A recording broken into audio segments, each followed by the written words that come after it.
What we're doing today for oyster restoration is we're replacing shells that get lost as oyster beds age.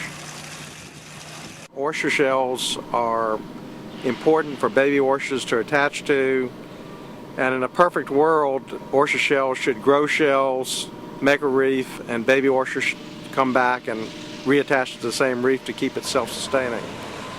But in the system that we have now in the Chesapeake Bay, where we have oyster diseases, oysters generally don't get big enough to replace their shells with a shell that is big enough to be of any use for the reef.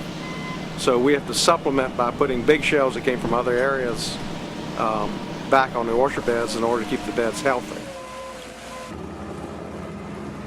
Oysters should live in pristine conditions. They probably live to be 10 to 50 years old, but today we have two diseases that generally kill them when they're about 2 to 3 years old. So the shells don't get nearly as big and heavy as they need to be in order to last on the bay bottom.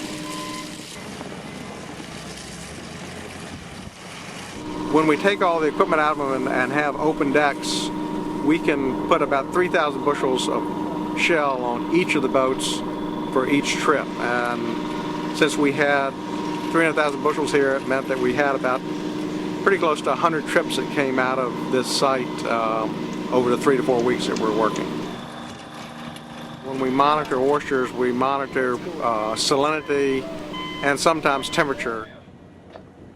The ultimate goal for oyster restoration is to at least maintain populations where they are right now. The oyster populations in Chesapeake Bay are probably only about 1 to 2% of where they were as short a time as 50 years ago.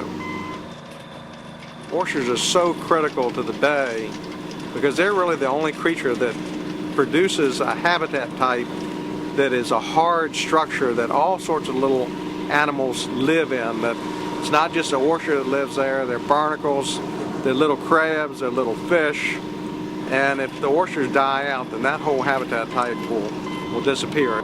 But shell planting is still absolutely essential. It's the only way that we can maintain the hard substrate in the short term when we're trying to figure out what we can do with the oyster for the long term.